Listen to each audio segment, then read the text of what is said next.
Vitillo. Hola, buenas noches, ¿cómo les va? Soy Mariana Boca y los invito a Folclore en Casa, en Las Peñas, el hogar de nuestra música. Y hablando de casa, hoy estamos nuevamente en Espacio 350, donde si venimos otra vez nos quedamos a dormir directamente de cómo nos hacen sentir. Y hoy tenemos un programa diferente. Seguimos dentro de la temática de la música nativa, pero vamos a hablar de cine. Para esto convocamos a una directora de dos películas tremendas, muy reconocidas. Ella es Josefina Zavalía Ábalos y vamos a estar acompañadas por la música de La Clave Santiagueña. Quédense que va a estar buenísimo.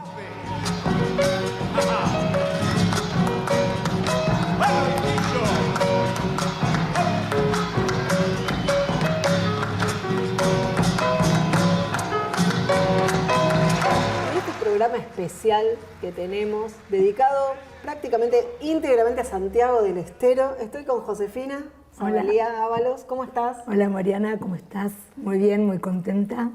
Bueno, la verdad que yo también. Estamos contentos, todo el equipo de Folclore en Casa, de tenerte. Somos fans de las películas. Hemos visto las dos películas que has hecho hasta ahora sobre la cultura de Santiago del Estero. Bueno, evidentemente por tu apellido vos sos familiar, pariente de uno de los hermanos Ábalos. Lo sabemos además. Tu abuelo, Roberto, ¿no? Roberto, sí, el número 3 de los Ábalos, como se presentaban ellos siempre, Machingo, Adolfo, Roberto, Machaco y Vitillo. Bueno, lo dije al revés, pero es Vitillo y Machaco.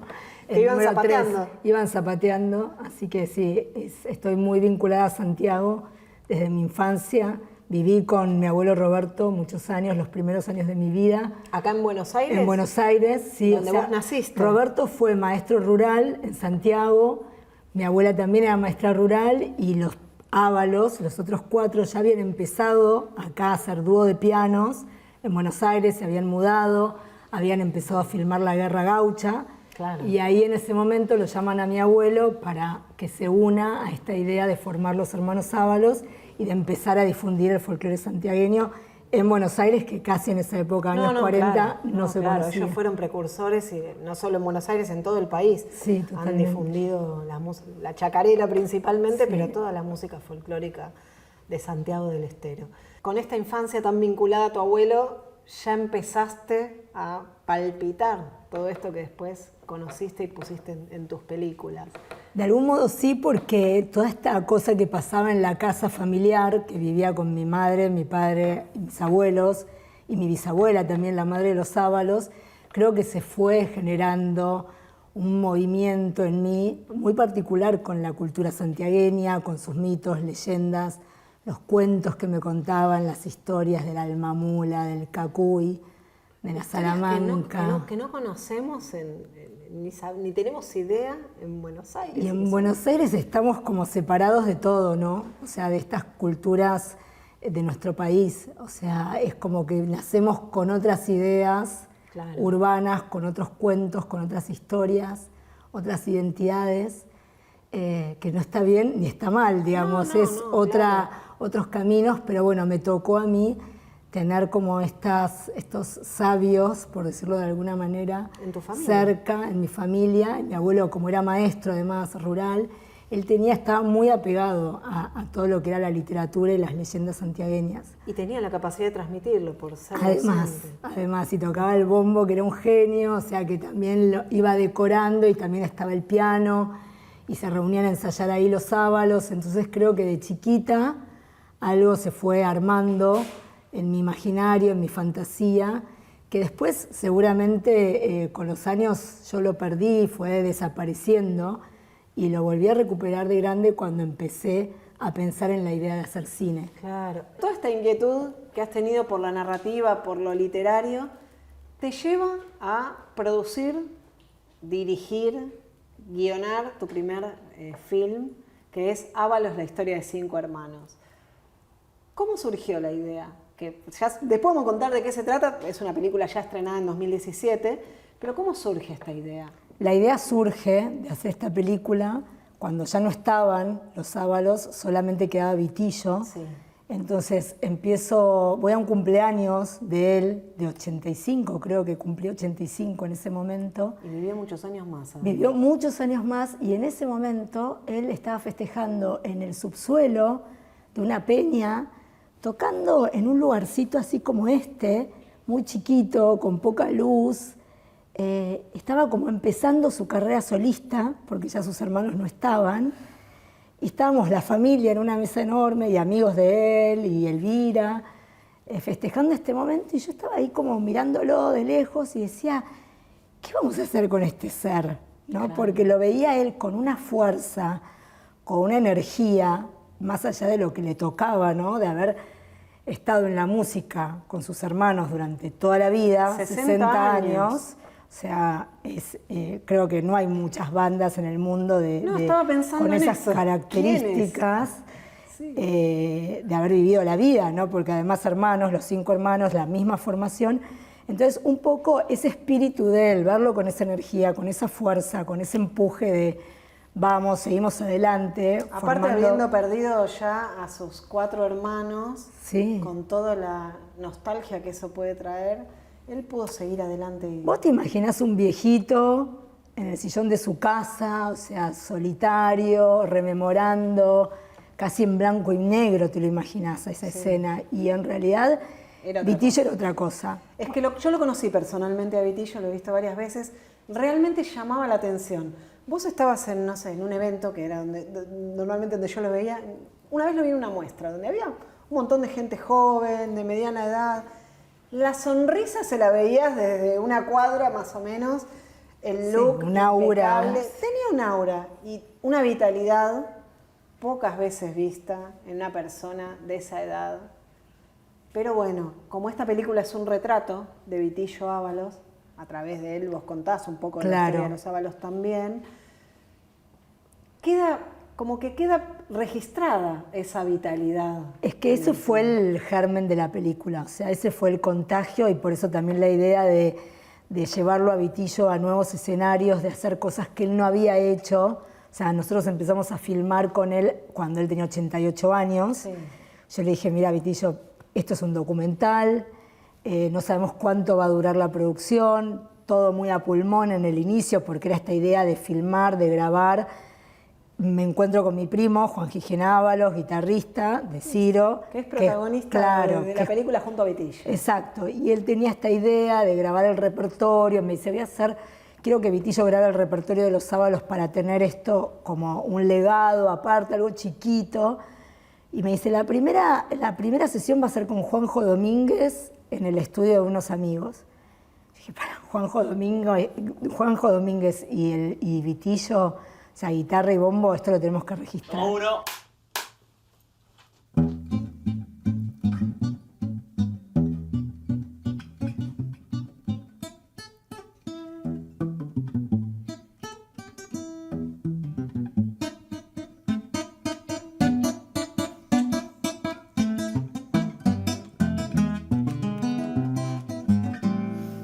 Por su mamá o por Maylin, por su mamá o por Maylin, muchos gatos y allá de esos que son de violín.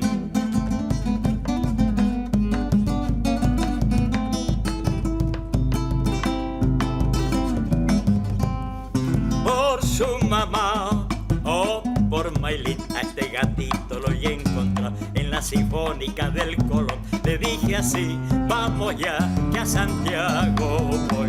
Yo te haré retosar con los gatitos de allá.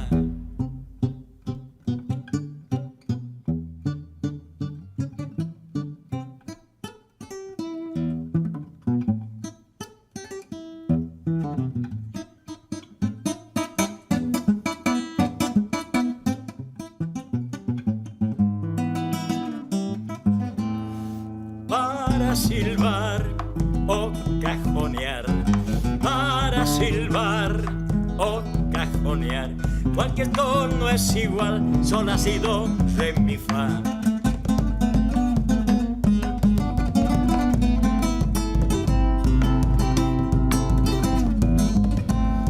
Para silbar o cajonear, este gato sol recopilado en el colón. Está criolla en Mailín y está en su mamá, como lo hacen sonar los violinistas de allá. Y él dice, se sentó en el piano. Para mí es un gato, dice. La la la la la la la la la para para pa pa pa pa pa pa pa pa pa pa pa pa pe pe pe pe. Guitarra y bombo.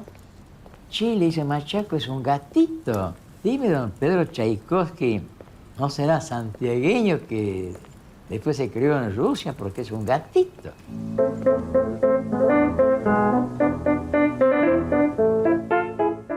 Sigo haciendo lo que he hecho toda mi vida. Ahora, por supuesto,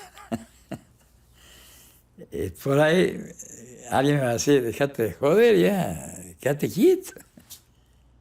Como nadie me dice nada, yo sigo. Y fuimos así de puro gauchos, o sea, lo que estábamos, y empezamos ahí, y yo creo que esa fue más de cruzarnos con Spinetta, en esa sesión que fue tremendo, porque fue como una especie de bendición. Historia de la música nacional. Pero eran como muchas las señales para construir esta idea, que sea un retrato vital, enérgico, con invitados, con amigos, grabar la música, y que él cuente la historia de sus hermanos desde este lugar, desde este presente. Entonces sentía que eso iba a tener también, iba a transmitir esta vitalidad que hablamos y que todos conocen. Sí, y así fue la historia, o sea, empezamos a filmar, le dijimos la idea a Vitillo, Vitillo dice, le planteó este problema de que por ahí vamos a estar un tiempo largo trabajando en esto, y él dijo, tranquila, José, hasta los 100 años yo voy a trabajar. Es aquello que relumbra por detrás de aquella peña. Son los ojos de mi negra que están haciéndome señas.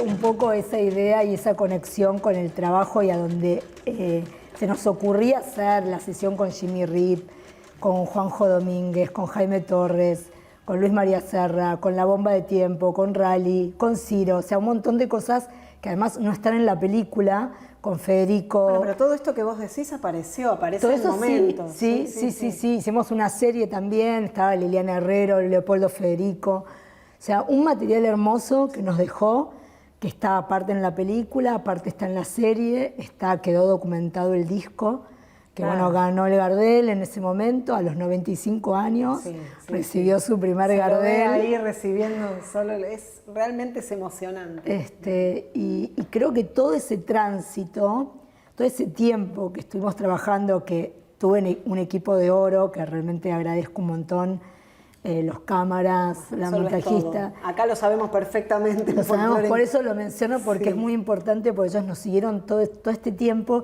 y cada uno iba como adoptándolo a Vitillo como un abuelo. Entonces fue como un gran proceso de trabajo.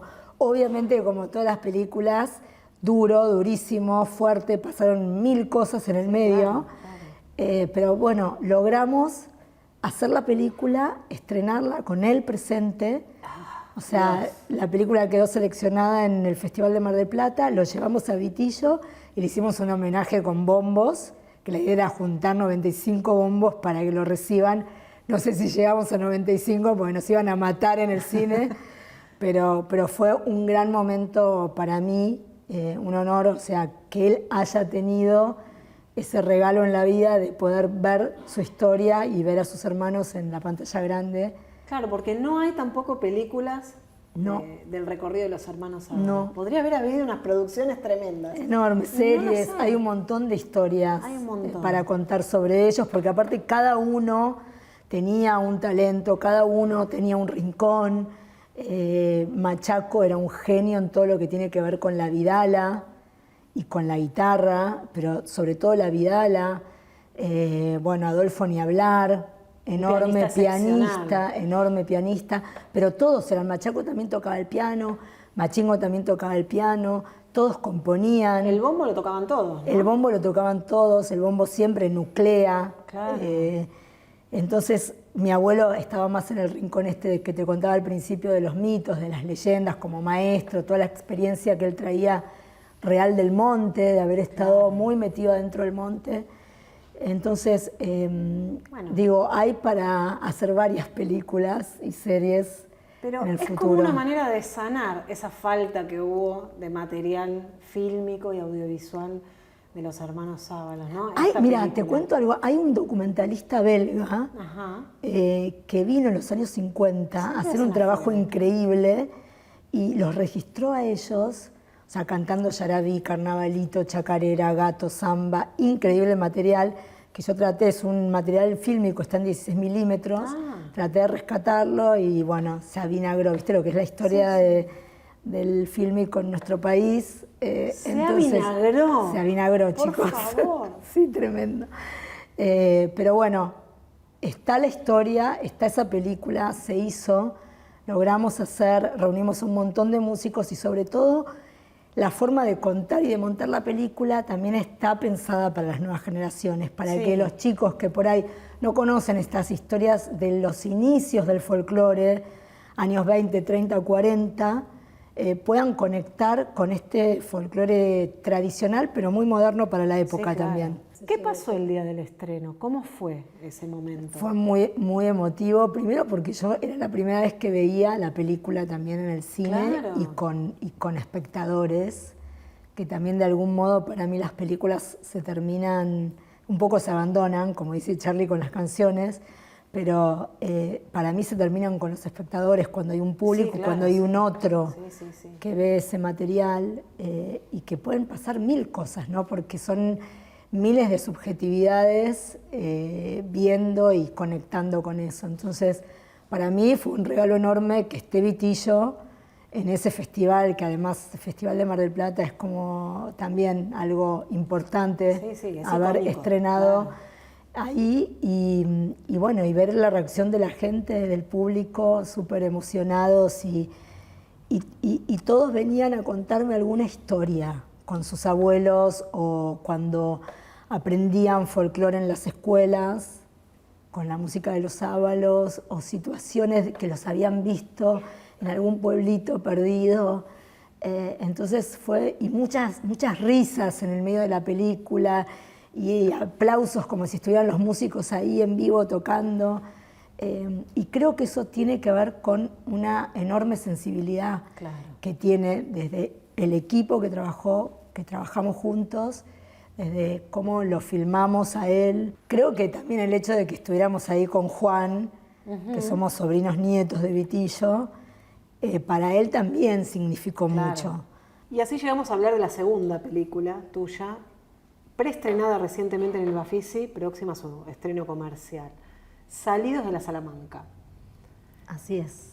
Esta película se sitúa regionalmente en Santiago del Estero, en Salavina, un pueblo que es mágico. Hasta ahora me parece mágico por todo lo que tiene y que vos lo vas a contar. ¿Cómo surge la idea de filmar Salidos de la Salamanca en Salamina? Después de hacer la película de Ábalos, que era como muy familiar, un retrato, tenía que ver como con mi historia personal, quedé muy enganchada con cosas que habían pasado durante la filmación y sobre todo con el ritmo de la chacarera. Y con algunos festivales y algunos encuentros que habíamos tenido cuando estábamos haciendo esa producción. Entonces la idea fue ir a Salavina, un poco porque está en muchísimos temas, en las letras de muchísimas chacareras que he escuchado desde muy chica. A Salavina fui. Exacto. Esa, la que estás marcando, era una de mis chacareras trunca preferidas de niña, que es la letra de Adolfo y la música de los hermanos Díaz. Entonces hice este viaje de investigación a Santiago e hice un recorrido, como una especie de road movie, en la investigación hasta Salavina. Y cuando llegué a Salavina, con toda esta imaginación que yo tenía en mí, en mi mente, en mi corazón, o sea, fue llegar ahí y entrar como a una dimensión paralela. fue como no entender nada desde ¿Vos no la conocías? lógica. Yo no conocía Salavina. Sí, Santiago toda mi vida, en la infancia de chica, pero Salavina nunca había llegado. Nunca me habían llevado, no sé por qué.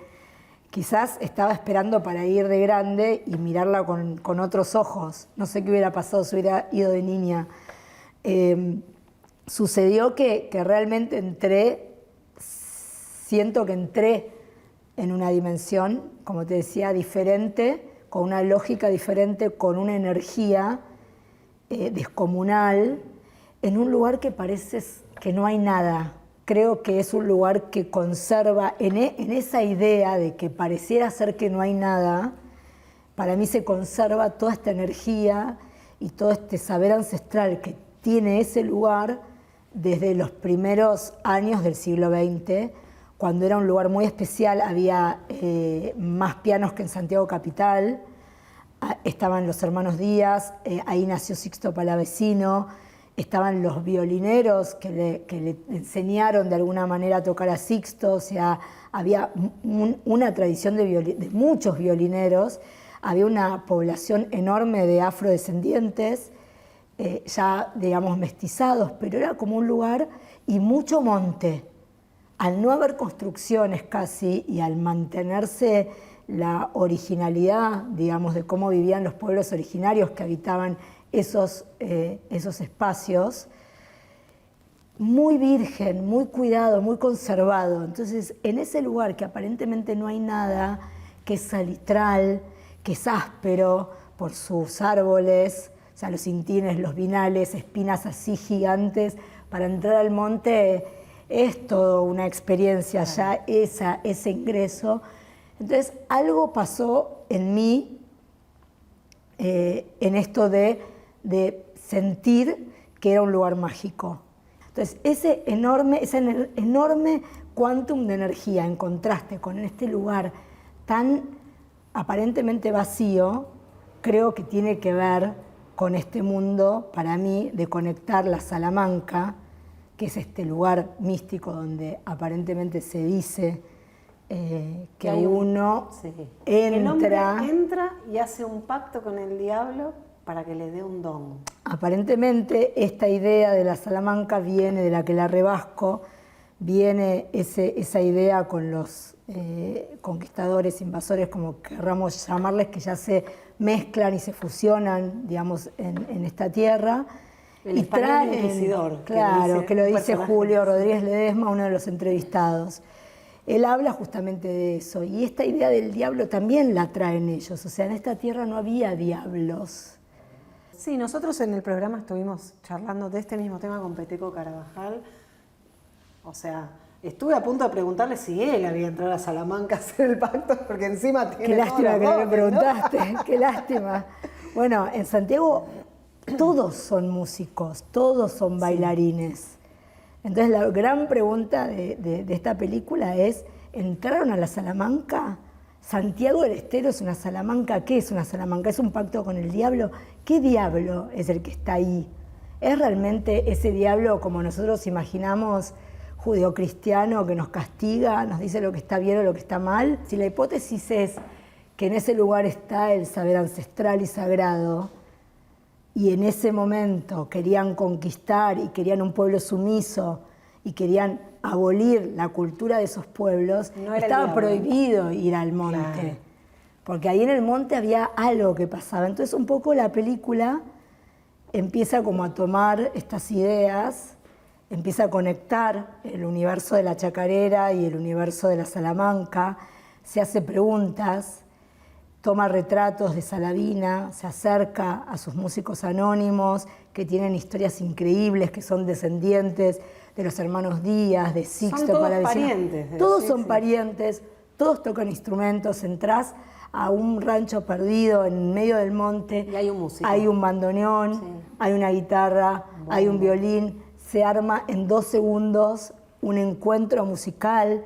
Empezás a bailar, o sea, el que no hace música empieza a aplaudir, papá, mamá, como enseñaban los sábalos en su momento, para que aprendamos acá en la ciudad, en la urbanidad, a palmear la chacarera. ¿Cuándo podemos verla? ¿Cuándo se estrena comercialmente? Estamos en festivales, es un año de festivales, estamos recorriendo, ahora estuve en una gira preestreno. Todavía estamos, no tenemos fecha de estreno, pero están ahí cerrando. Estamos ahí cerquita. La Salamanca es el no lugar.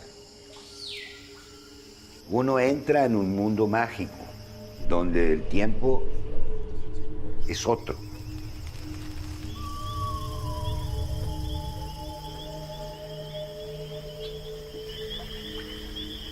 El hombre se introduce con el fin de pedirle al diablo que le otorgue alguna virtud de la cual él quiere ser el mejor cantor, el mejor bailarín, mejor músico.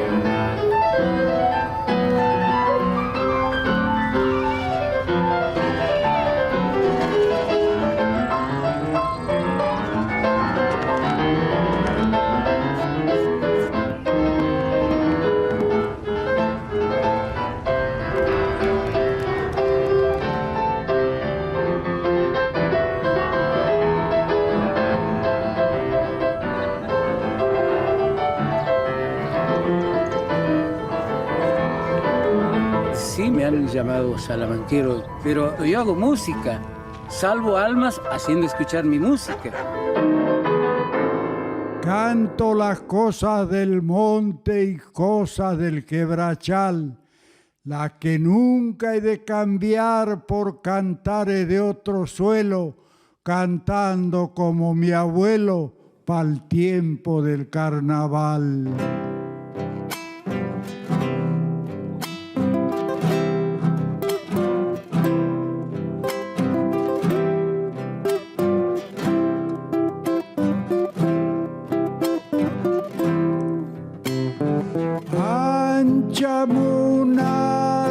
Cascaita llegué a comprender,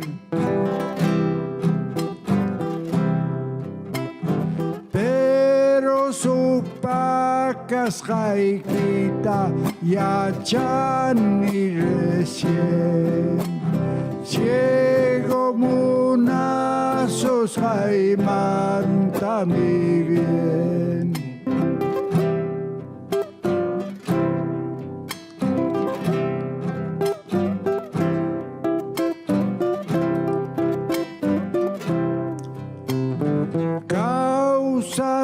Ni tan confiado solo en tu querer.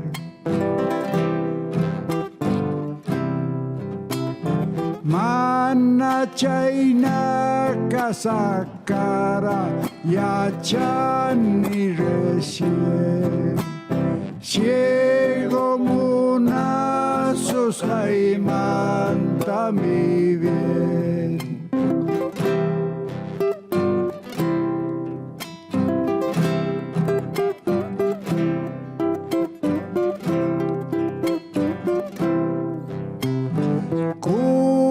Mantano capaca será un padecer.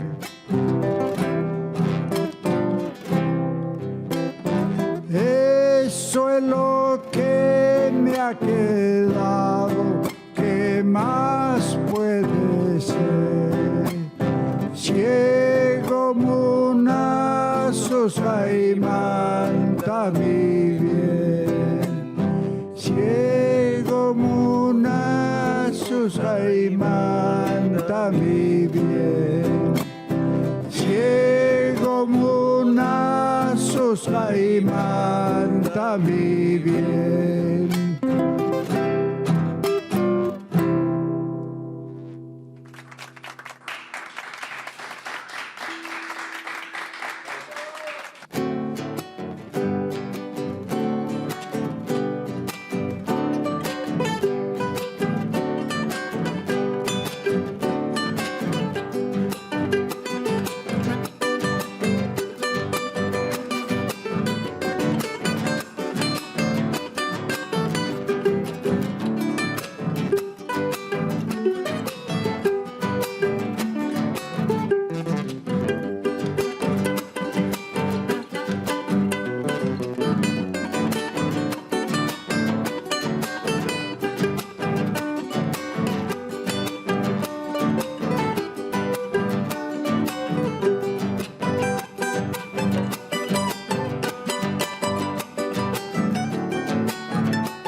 adentro.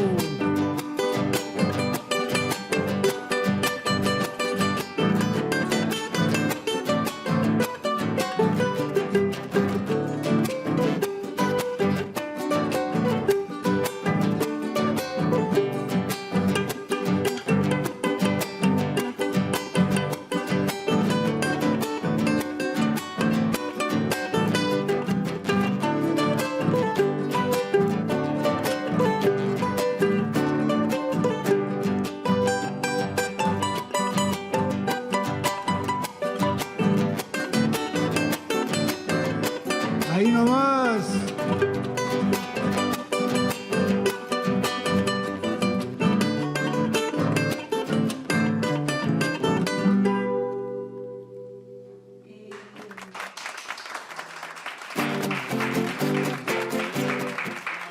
Y seguimos charlando con Josefina Zavalía Ábalos, una charla preciosa, interesante.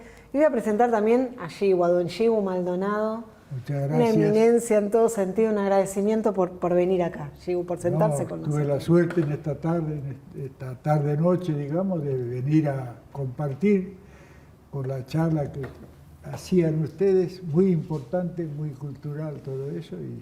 Y su música también, Claro, porque estuvo ¿qué le parece?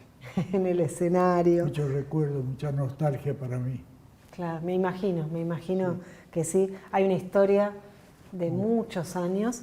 Y yo sé que Josefina en este momento, no sé si usted sabe, se encuentra en proceso, haciendo un proceso de un material sobre el quichuismo, ¿no? Que va a integrar con estas películas que ella hizo la tercera de una trilogía sobre la cultura de Santiago del Estero. Lo estoy diciendo bien. Perfecto, María. Perfecto. Esta tercera película va a hablar sobre el quichua, el quichuismo, que abarca más que el quichua aún. Y es un gran misterio también para la gente de Buenos Aires. Yo no soy porteña, pero viví casi toda mi vida en Buenos Aires. El quichua, porque es una lengua originaria de Santiago del Estero. Por supuesto. Bueno, muy agradecido por darle, abrirle la picada, como digo yo, en muchas cosas, a nuestro querido quichua. Yo, por suerte, tuve esa dicha de nacer en el monte. Yo nací en un catre de tiento, como decimos siempre, con la frente bien alta, con mi madre y mi padre muy humildes en el departamento Salavina, un lugar que está donde nació mi tío Sisto Palavecino, Barranca, Sabagasta, lo divide el río Dulce. Entonces todas esas cosas me quedaron. Yo seguramente el quichua lo escuchaba desde el vientre de mi madre, porque yo soy quichuista de nacimiento. A pesar de que fuimos privados en mis tiempos, yo te hablo de 80 y pico de años, quichua estaba prohibido en los colegios. No querían que nadie hable quichua. Y nosotros los chicos de curiosos, porque nuestros padres nos mandaban atrás de la casa cuando venía alguien y se ponían a conversar en quichua.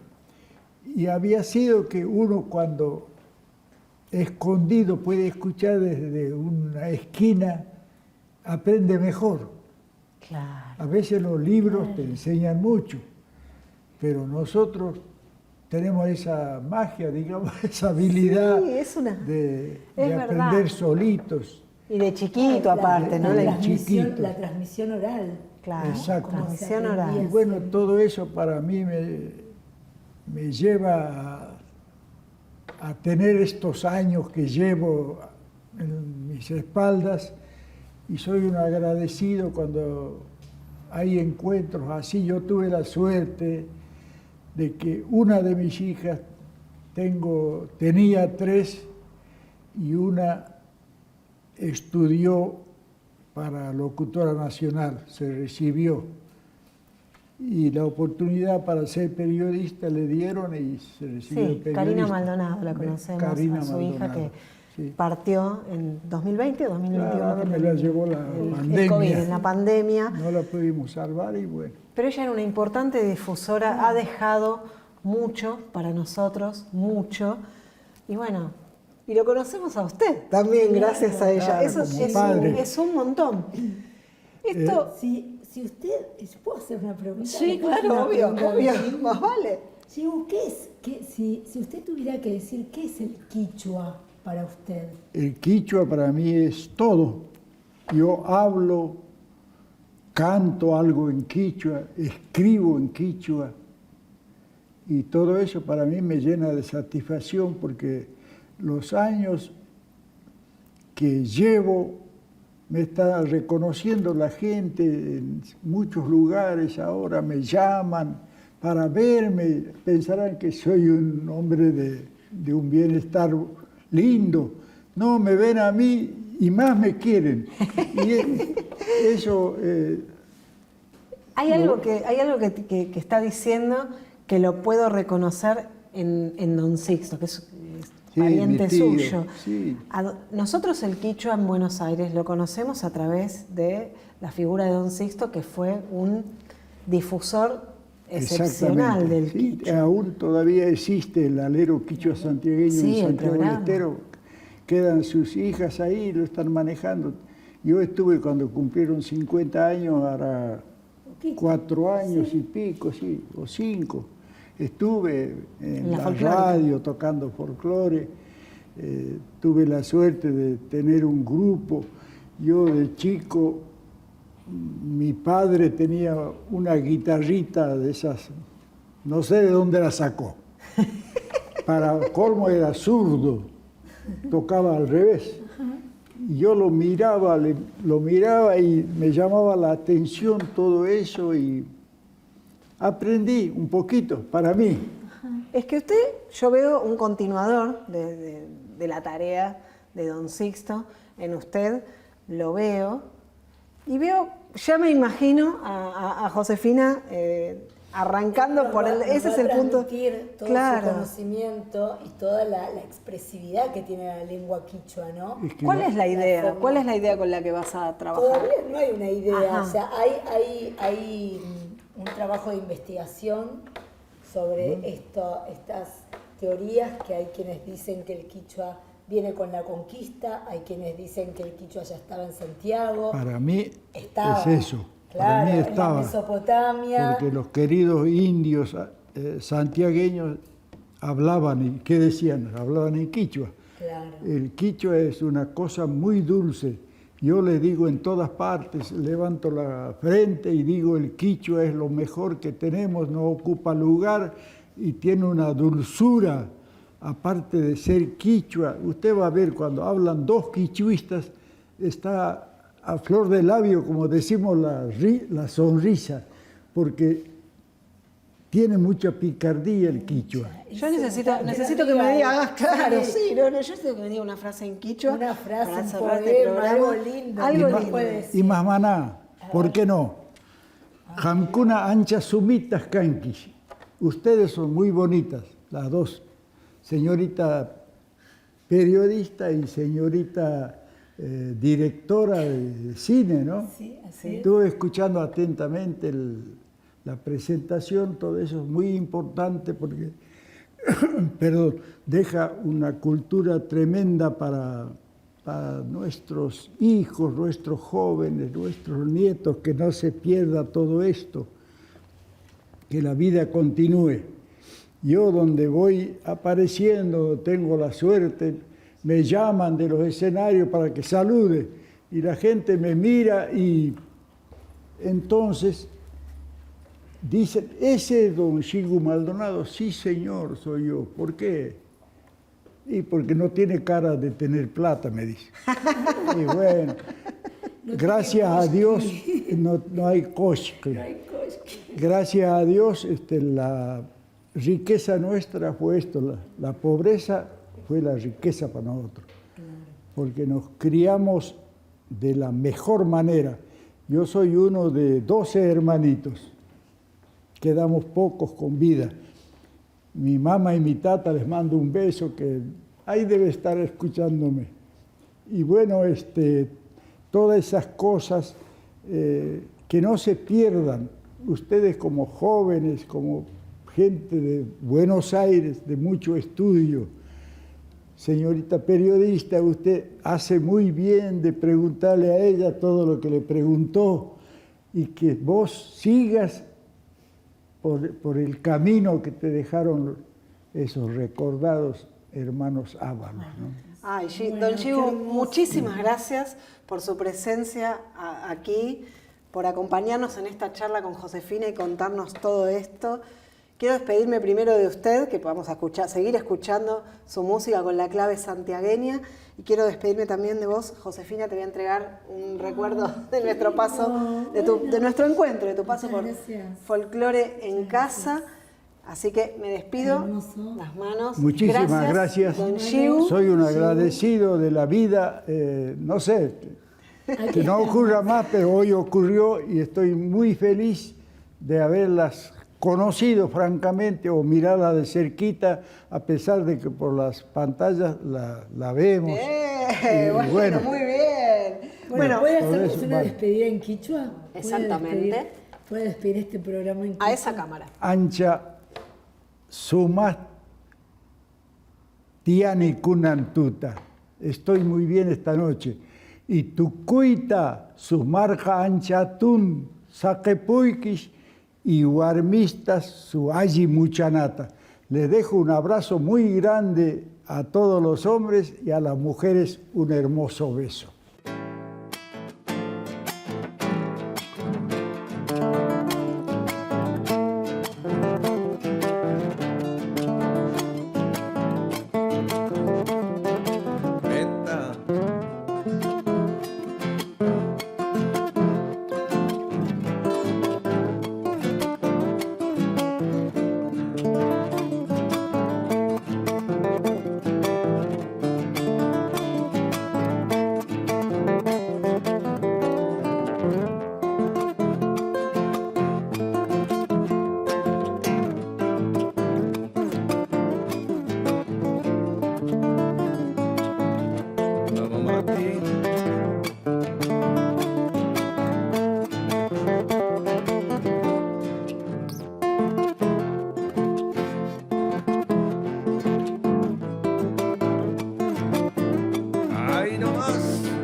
Segunda, chango.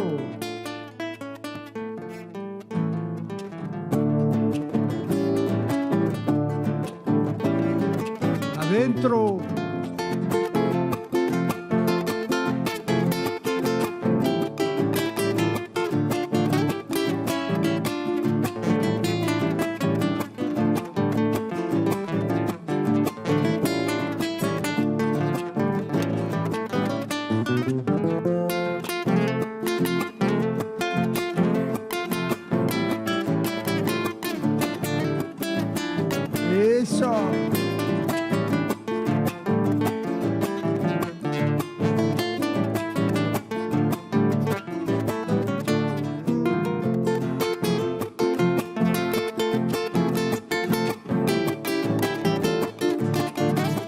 Ahí nomás.